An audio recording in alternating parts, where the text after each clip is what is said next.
សួស្តីអ្នកទាំងអស់គ្នាតោះមករៀនភាសាអង់គ្លេសថ្នាក់ grammar ជាមួយខ្ញុំហើយថ្ងៃនេះខ្ញុំនឹងបង្រៀនតាក់ទងជាមួយនឹង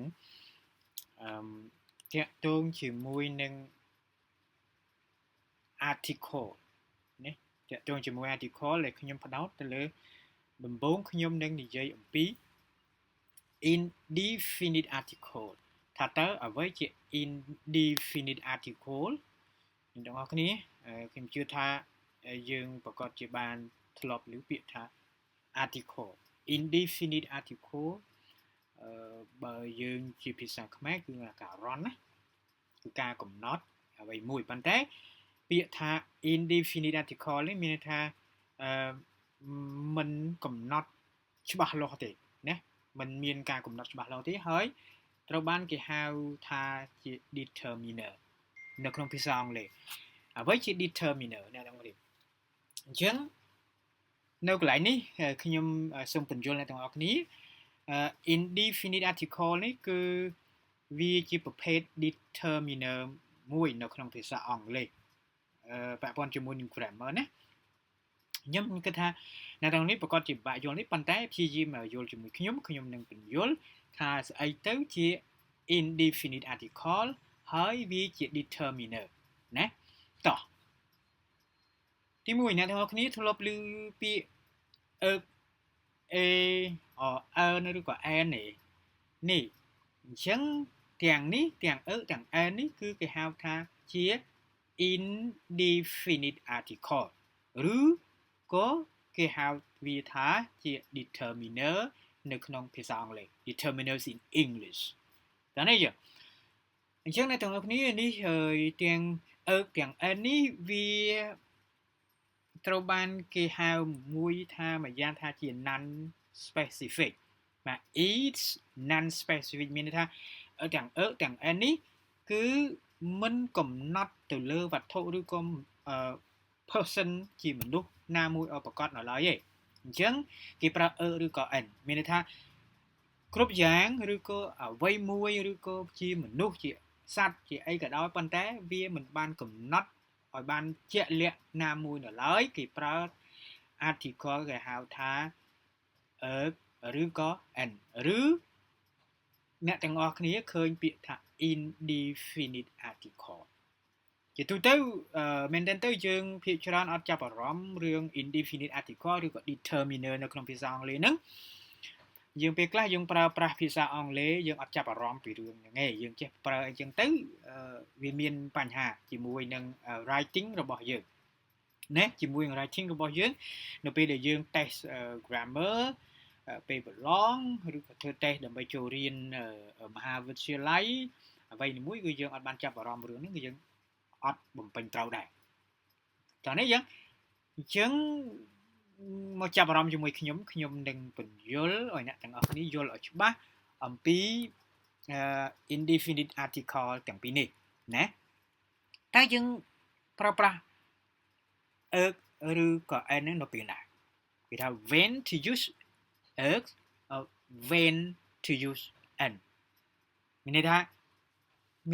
ម៉េចមានន័យថាតើប្រើប្រាស់នេះនៅពេលណាហើយប្រើប្រាស់ n នៅពេលណាអ្នកនរគ្នាសាកគិតមើលសាកអ្នកនរគ្នាអាចសាកគិតថាយើងអាចបើបំពេញ test អ្វីមួយយើងអាចធ្វើបានប្រមាណ%យើងបានយល់ច្បាស់ទេអំពី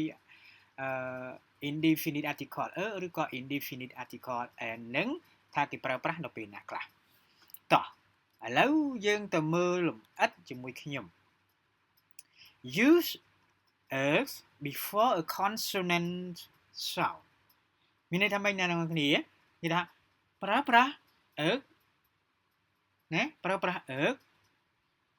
នៅខាងមុខសំឡេង consonant you know consonant អ្នកនរគ្នា consonant មានន័យថាជើងជំនះណាអញ្ចឹងសនេះសំឡេងអញ្ចឹងគេប្រើ x នៅពីខាងមុខសំឡេងជើងជំនះចាំបានណាអញ្ចឹងកាលណាយើងចាំកន្លែងហ្នឹងយើងយកទៅបំពេញធ្វើ test ធ្វើអីយើងមិនពិបាកទេព្រោះយើងបានចាំការរបៀបនៃការប្រើប្រាស់របស់វា it is usually pronounce with a neutral vowel ណាអញ្ចឹងវាជាធម្មតាត្រូវបានគេបញ្ចេញសំឡេងជាមួយនឹងស្រៈ neutral vowel ឬក៏ vowel តោះណាចឹង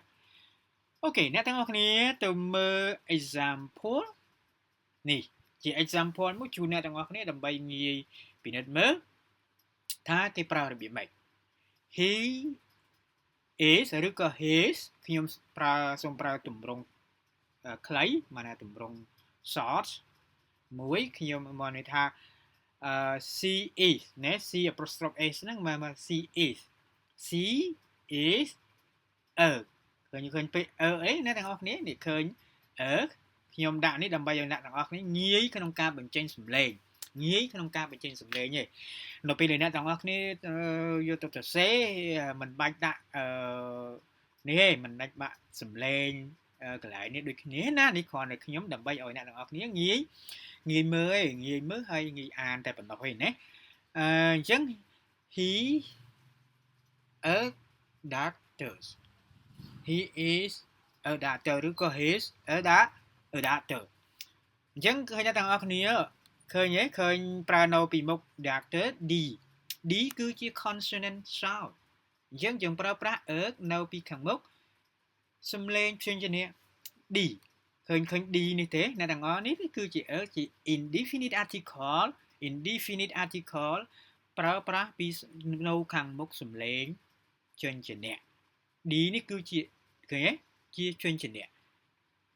តើនេះអ្នកទាំងអស់គ្នាអញ្ចឹងខ្ញុំគិតថាអ្នកទាំងអស់គ្នាគឺងាយ easy ត្មងសម្រាប់កន្លែងនេះទៅទៀតអ្នកទាំងអស់គ្នាខ្ញុំជូនឧទាហរណ៍មួយទៀត she's a student នេះ she a student អញ្ចឹងអ្នកទាំងអស់គ្នាឃើញពីហ្នឹងមិនពិបាកទេណាបញ្ចេញសំឡេងណាសំឡេងណា she a student she a student អញ្ចឹង a នេះគឺជា consonant sound អញ្ចឹងយើងប្រើប្រាស់នៅពីមុខសំឡេងព្យញ្ជនៈ right okay let's go on ខ្ញុំសូមបន្តទៅទៀតអ្នកទាំងអស់គ្នាចុះពេលណាយើងប្រើប្រាស់ ណាមិញយើងយល់អំពីការប្រើប្រាស់ ឬក៏ a ឥឡូវយើងមកមើលអំពីការប្រើប្រាស់ ឬក៏ an use an before a vowel or vowel sounds it is usually pronounced with the neutral vowel an right អូខេអញ្ចឹងយើងមកមើលអំពីរបៀបនៃការប្រើប្រាស់ តោះឥឡូវខ្ញុំឧទាហរណ៍ជូនអ្នកទាំងអស់គ្នាអ្នកទាំងអស់គ្នាឃើញរូបភាពនេះអត់រូបភាពនេះជាសត្វអ្វីខ្ញុំគិតថាអ្នកទាំងអស់គ្នាស្គាល់ពេកចឹងណា elephant right elephant អញ្ចឹង in this photo it's an elephant នៅក្នុងរូបភាពហ្នឹងនេះខ្ញុំដាក់រូបភាពនេះនៅក្នុងរូបភាពហ្នឹង in this photo it's an elephant នៅក្នុងនេះមកចាប់អារម្មណ៍ពីរបៀបនៃការប្រើប្រាស់ indefinite article earn ណា earn គឺប្រើប្រាស់នៅពីខាងមុខសំឡេងស្រៈ e ឃើញអ្នកទាំងអស់គ្នា e ហ៎ elephant e គឺ vowel sound តោះនេះអញ្ចឹងយើងប្រើប្រាស់នៅពីមុខអញ្ចឹងអ្នកទាំងអស់គ្នាមើលយកឬក៏យក នេះយកមក compare ជាមួយគ្នាមើលរបៀបនៃការប្រើប្រាស់ប្រើប្រាស់តែជាមួយនៅពីខាងមុខសំឡេងព្យញ្ជនៈដល់តែ នេះប្រើប្រាស់នៅពីមុខសំឡេងស្រៈអញ្ចឹង easy ណាអ្នកទាំងអស់គ្នាមិនពិបាកទេខ្ញុំគិតថាអញ្ចឹងប៉ុន្តែសម្រាប់អ្នកទាំងអស់គ្នាទើបតែថ្មីបងប្អូនដែលទើបចាប់ផ្ដើមរៀនភាសាអង់គ្លេសកម្រិត elementary ឬក៏ក្រមហ្នឹងគឺយើងរៀនពិបាកប៉ុន្តែអ្នកនរព្យាយាមខ្ញុំគិតថាមេរៀនរបស់ខ្ញុំនេះគឺងាយសម្រាប់អ្នកនរគ្នាប្រើប្រាស់អំពី indefinite article ឬក៏ គេហៅថាជា determiners in English តោះនេះចឹងមួយទៀតអ្នកទាំងអស់គ្នាខ្ញុំសូមឲ្យអ្នកទាំងអស់គ្នាមើលឧទាហរណ៍មួយទៀតណា He's an actor he an actor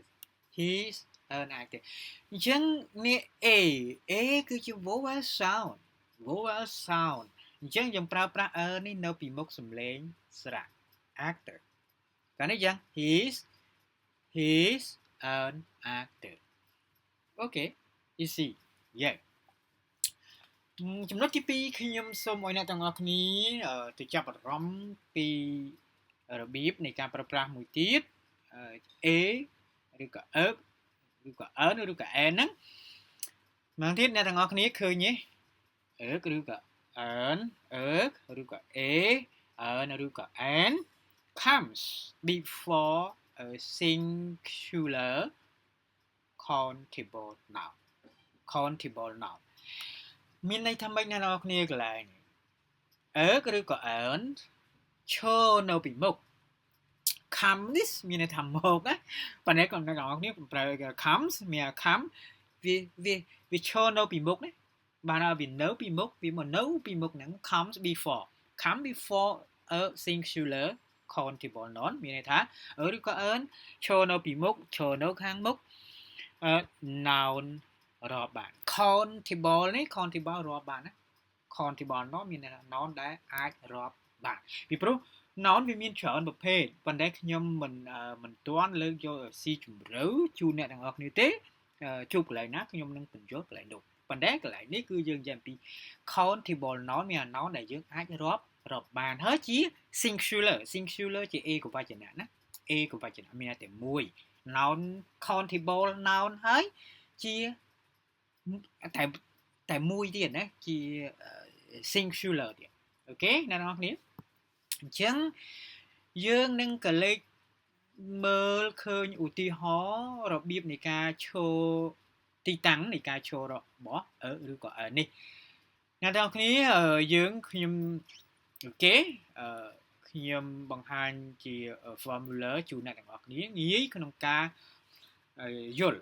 នៅពេលដែលយើងយល់ហើយយើងបង្កើតប្រយោគយើងបង្កើត sentence make a sentence យើងចាប់ដាក់ទៅមកណាយើងចាប់ដាក់ងាយស្រួលអូខេអញ្ចឹងអ្នកទាំងអស់គ្នាឃើញឬក៏ n ឬក៏ n ដូចខ្ញុំជម្រាបបញ្យល់អ្នកទាំងអស់គ្នាពីខាងដើមហើយថាវាគឺជា indefinite article ឬក៏ជា determiner នៅក្នុងភាសាអង់គ្លេសតោះនេះអញ្ចឹងយើងប្រើប្រាស់ឬក៏ n នេះនៅពីខាងមុខបន្ទាប់មកអីអ្នកទាំងអស់គ្នាបូកជាមួយអីបន្ទាប់ពីវានឹងមកគឺ singular countable noun អញ្ចឹងអ្នកទាំងអស់គ្នាមកមើលឧទាហរណ៍តែម្ដងនេះជាឧទាហរណ៍ជូនអ្នកទាំងអស់គ្នាដើម្បីងាយយល់គឺជានេះគឺជា indefinite article right indefinite article អូខេឬក៏ determiner ណា man គឺជា singular countable noun មានណាមនុស្សឬក៏បុរសដែលអាចរាប់បានគឺជាអាចរាប់បានដែរអញ្ចឹងមានន័យថា a man បុរសម្នាក់ណាបុរសម្នាក់ឬក៏មនុស្សម្នាក់ understand that everyone yeah and union អ្នកទាំងអស់គ្នាឃើញទេand union អញ្ចឹងកន្លែងនេះក៏ជា singular countable noun គេអានថា union ដល់នេះយើងខ្ញុំដាក់ symphonetic ជូនអ្នកទាំងអស់គ្នាពាក្យនេះពាក្យ union នេះគឺយើងអាន symphonetic របស់វាគឺ union ជាងក្រោយអ្នកនរគ្នាមកកលេចមើល earn ម្ដងនេះ earn នេះឃើញទេអ្នកនរគ្នាយើងបានជ្រាបខាងដើមហើយថាចូលនៅពីខាងមុខស្រៈមែនអត់អូខេ earn idea តែនេះយ៉ាង earn idea អត់ប្រើពាក្យថា idea ទេ earn idea យើងប្រើ earn ពីព្រោះ earn វាឈរនៅពីខាងមុខសំឡេងស្រៈណា I គឺជាសំឡេងស្រៈមួយជា vowel sound មួយអញ្ចឹងវានៅពីខាងមុខតោះនេះអញ្ចឹងកន្លែងនេះខ្ញុំបដិប្រោតាអ្នកនរគ្នាបានយល់ពីសំឡេងស្រៈហើយប៉ុន្តែកន្លែងនេះគឺពាក់ព័ន្ធជាមួយនឹងការឈរជាមួយនឹង countable noun ហើយជា singular មានន័យថា singular countable noun តោះនេះយើងខ្ញុំបញ្ចូលកន្លែងនេះដើម្បីឲ្យអ្នកទាំងអស់ទោះមើលមួយទៀតមើលយើងយក article earn ដដែលមានន័យថា indefinite article earn មកដដែលហើយបូកជាមួយ singular សំទោសបូកជាមួយនឹង modifier ណែ modifier អ្នកទាំងអស់គ្នា modifier បានបូកជាមួយនឹង singular countable noun ស្អីទៅ modifier នេះអ្នកទាំងអស់គ្នាខ្ញុំដាក់វងកញ្ចក់គឺមាន s វងកញ្ចក់មានន័យថា modifier នេះ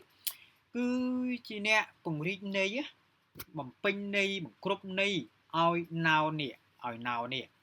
តើឲ្យ noun នេះពីព្រោះ modifier វាឈរនៅខាងមុខឈរនៅពីខាងមុខ noun បន្ទាប់មកណាវាមានវា singular countable noun ហើយ noun រាប់បាននេះហើយវាមាន modifier នៅឈរខាងមុខវាដើម្បី modifier ឲ្យ noun នេះអញ្ចឹង modifier ឲ្យ countable noun អញ្ចឹងវាជាអ្នកបង្គ្រប់ន័យថាតើវាមានន័យយ៉ាងម៉េចខ្ញុំនឹងឧទាហរណ៍ជូនអ្នកនរគ្នាអំពីពាក្យថា modifiers ស្អីទៅ modifier វាមានតែមួយឬក៏វាមានច្រើនបានខ្ញុំដាក់វងកញ្ចក់ s ហ្នឹងបើសិនតែមានន័យថាបើវាអាច modifier ខ្លះវាអាចមានពីរជាប់គ្នាเนาะមានមួយហើយមួយទៀតមានឧទាហរណ៍ខ្ញុំនឹងឧទាហរណ៍ជូនអ្នកនរគ្នាដើម្បីឲ្យងាយយល់អំពី modifiers អ្វីជា modifier អ្នកទាំងគ្នា happy នេះគឺជា modifier ណាចុះអ្នកទាំងឃើញគេនេះយើងនឹងទាំងគ្នាវាជា indefinite article វាឈរនៅពីមុខរហូតឃើញអត់ចឹងឃើញទេណាចុះបន្ទាប់ពីនឹងតើពី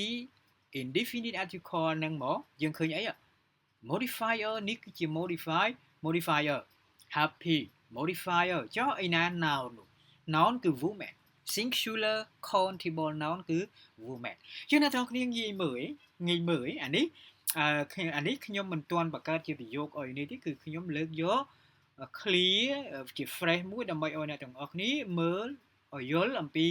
កន្លែងណាជា indefinite article កន្លែងណាជា modifiers កន្លែងណាជាsingular countable noun តោះនេះយកអញ្ចឹងអ្នកទាំងអស់គ្នាដឹងហើយយើងស្គាល់អំពី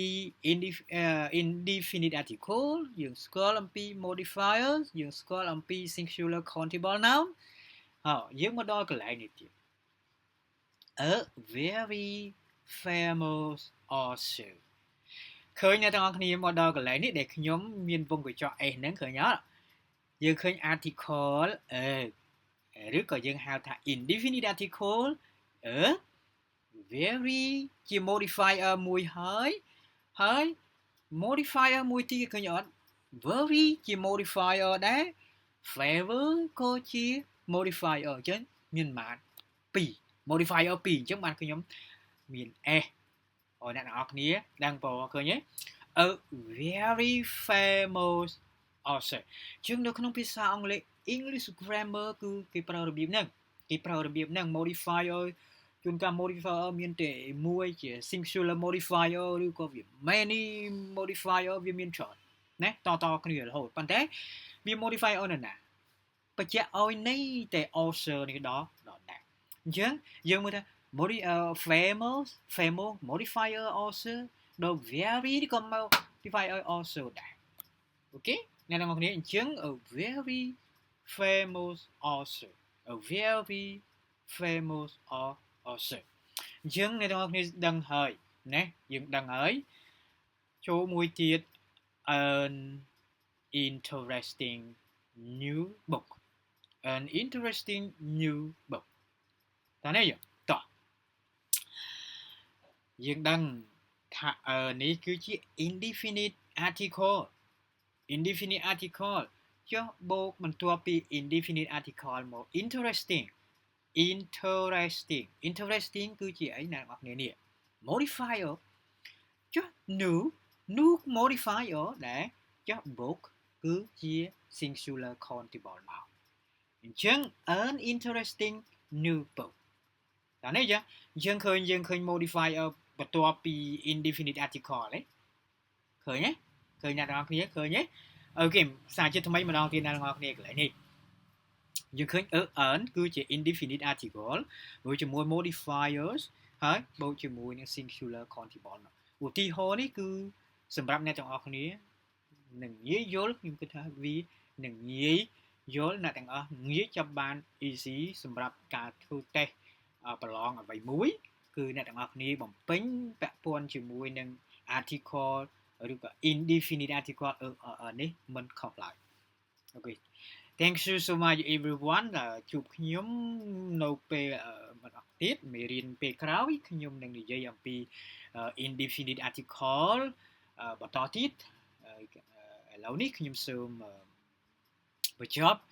នៅមេរៀនរបស់ខ្ញុំត្រឹមតែប៉ុណ្្នឹងសិនជួបគ្នានៅពេលក្រោយ Okay thank you so much everyone for pay attention this is my lesson related to English grammar class thank you so much we'll come back next time